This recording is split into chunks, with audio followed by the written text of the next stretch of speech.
Hi, I'm Bogus Red from paperdemon.com. Today, I'm going to share with you my ADHD story. Why am I sharing my ADHD story? I'm doing it in hopes of inspiring other people who struggle with mental health issues. I know that for me, when I was younger, reading stories about other people who have ADHD or have other mental health challenges and seeing that they have become successful despite those challenges was really inspiring to me, because there's a lot of dark and grim statistics that are associated with ADHD. And that's why I am doing this video. I'm hoping that this video will give you hope. Also, it's ADHD Awareness Month, so now is the perfect time to be talking about it. Additionally, I want to destigmatize ADHD. ADHD and many other mental health conditions carry a lot of stigma, and because of that, people don't talk about it. Now, I, for a long time, have not talked about my ADHD in my profession, with my coworkers, with other people, because I know that it carries a lot of stigma. And even in past attempts that I've tried to tell people about it, I've had a negative reaction from people. That's why it's so important that the more of us who are successful with ADHD share our story and be open and honest about our ADHD will help everyone that comes after us. A little bit about my struggles, and I'm not going to tell you my whole life story. I'm going to try and keep it brief. But as a kid, I struggled a lot with my ADHD. I still struggle with my ADHD. It still impacts me to this day. As a kid, I struggled academically.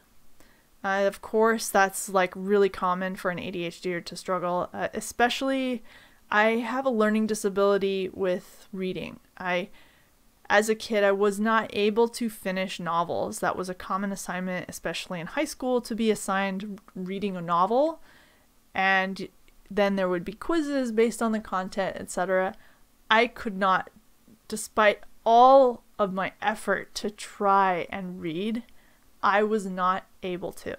It was so demotivating to put so much effort into trying to do the right thing, to do my homework, to study, and not getting the results that I should have, and even having a teacher call me a liar saying that I didn't read it, even though I knew I did, was heartbreaking and really impacted my self-confidence. I also struggled with organization. I lost a lot of my papers and my homework. My backpack was always a mess. Emotionally, I also struggled. I had a really hard time controlling my emotions. I was a crybaby as a kid and got made fun of for it, of course. I was bullied incessantly. All throughout elementary school and middle school, I was bullied a lot. I wasn't just bullied in school, I was bullied at daycare by even when I was little, there were teenagers that were, 10 years older than me picking on me. It was a very difficult time for me. It was hard, and I know that there's other people out there that have struggled too. The social impact that ADHD has on us, it makes it very difficult for us to make friends and to understand other people. Okay, but what was good? There were some good things that happened. At age 7, I was first diagnosed with ADHD. I think diagnosis is really important. At the time that I was diagnosed, the treatment really was just medication. There wasn't really any skills training or any sort of cognitive therapy or anything like that. And unfortunately, my doctor believed at the time that kids who have ADHD outgrow it in adolescence. So I was only on medication for a limited amount of time. And then I wasn't able to, I really started to struggle again academically once I was in middle school, because I no longer had the medication. And it wasn't really until college that I started to understand, because I had a hard time in college again, And college has way more demands upon you. You have to be organized. You have to do your homework on your own. There's no one there to like make you do it. In fact, some classes, they don't even collect it. It's just like, here, you should probably do this so you can study. The level of self management required in college, I really struggled. I did not have those skills. I was failing some of my classes. So I decided to get some help. And I remembered like, hey, wasn't I diagnosed with this thing as a kid? Let me find out more about this. And I started to research it and figure out that, hey, it's not just about not being able to pay attention, which is the only information that I had as a kid. I learned that it impacted all these other aspects of my life. My social skills, my organization skills, my self-management skills. Every aspect of my life was impacted by this. So I finally got more treatment, some real treatment for it.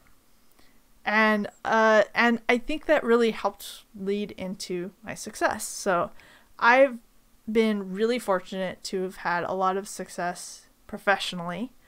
And I completed a Bachelor of Fine Arts in animation and illustration, which I am very proud of because ADHDers, only 3% of those who attempt college actually complete it. And I knew about this statistic when I was in college, and I thought, okay, the odds are against me that I'm going to finish this thing. And I actually did almost drop out at one point.